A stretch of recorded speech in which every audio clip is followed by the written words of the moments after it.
became a career firefighter with the Howard County Department of Fire and Rescue Service, the chief of the medical division, or EMS, the unofficial historian of the Howard County Department of Fire and Rescue Services. Over 65,000 digital images and newspaper articles, magazine articles, etc.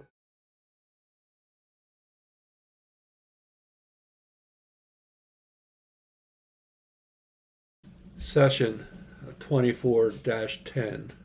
Today, we'll just recap some of the bus accidents that have happened here within Howard County, basically since 1970. I know that currently in 2024, there have been a couple bus accidents, but I'll recap a couple of the significant bus accidents in the past. The first accident happened in 1974, 1975 on Route 97, just south of Route 144. A motor vehicle going at a high rate of speed, nearing Route 144, lost control, slid sideways, and slid up underneath a school bus. The two occupants of the vehicle were killed instantly. As you can see, the vehicle went up underneath the school bus. Fortunately, the school bus was empty.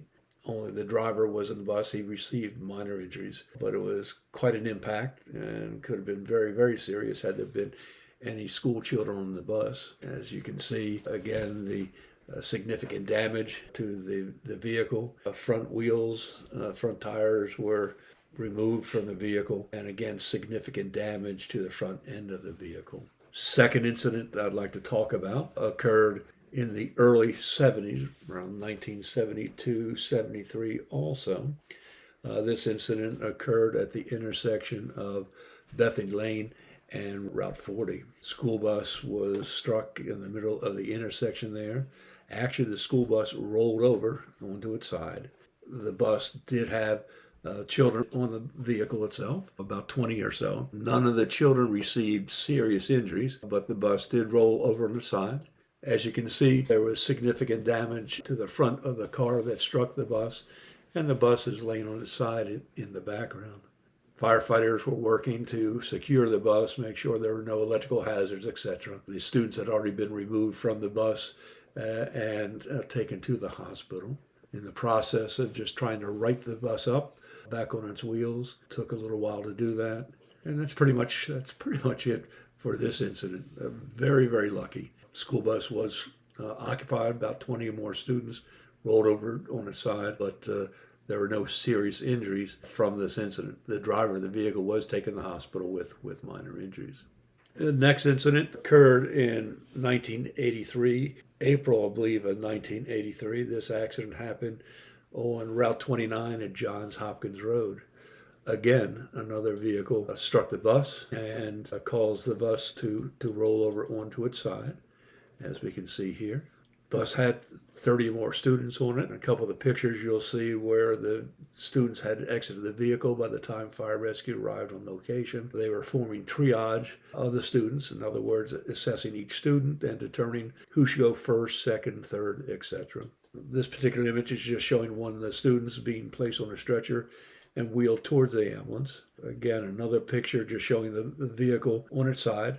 Johns Hopkins Applied Physics Lab Engine Company was on the scene, actually first on the scene, to establish the initial assessment and care for the injured. Personnel treating the patients, putting them on backboards. Howard County Police obviously on the scene, securing the scene as far as traffic hazards and beginning their investigations. Again, quite a few students, quite a few patients that can be seen. And again, triage meaning assessing the patients to see who is most injured, least injured, and determining the transport priority.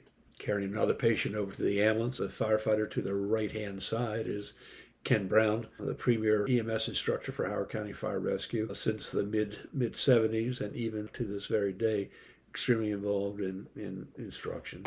Just the vehicle has been righted by the tow truck, again in the middle of the intersection at Route 29 and Johns Hopkins Road. The next incident is actually not a school bus, but a van, a 15-passenger van that had been struck at the intersection of Interstate 95 and Route 175. And that's a rather infamous intersection. A previous video that we had done showed Medic 9 being struck at the same intersection. There have been several fatals in that intersection over the years. As I said, this was an incident where a labor van was teed into, vehicle struck it. A labor van rolled over multiple times, throwing out 15 patients onto the roadway. We have a video of this that we'll show you right now of the incident, and it's rather telling as far as the number of injured and the commotion that was going on. Also, there's a small clip where Chief Marty Lepore is being interviewed by a reporter, and actually that reporter is Katie Couric, who went on to become a newscaster on the Today Show in later years. But we'll run this videotape right now and take a look.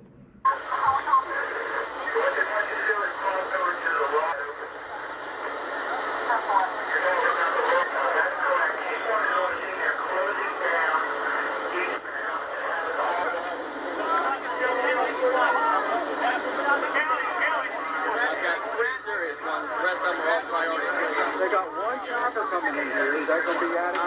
I'm not even sure we need to find him. This one here is combative. If anybody goes, it may be him. I'm let the paramedics from 21 evaluate him. Is Commander Hammer? No, I haven't seen him.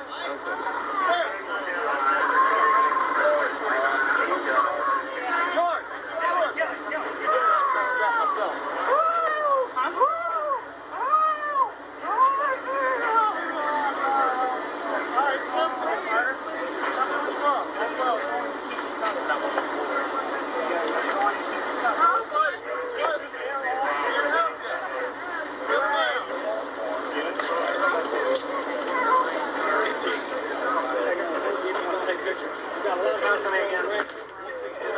County to 5-1, is Medic 1-5 just starting to transport the shock trooper.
That's the end of the videotape. Just a couple still pictures again in reference to that incident. Personnel taking the patient up the hill to the waiting helicopter. Patient being treated by a firefighter. The bottom picture is showing the patient being loaded onto the state police helicopter, and the labor van that's rolled over and came to a rest. The patient's being loaded onto the helicopter. That's the same helicopter and the same helicopter crew that handled the infamous incident of Air Florida, the plane crash Air Florida that went into the Potomac River. And it is that helicopter and that crew that saved several individuals from that particular horrific incident. Again, just another picture just showing the scene, firefighters treating a patient, the van on the right-hand side that has been rolled over and came to a rest.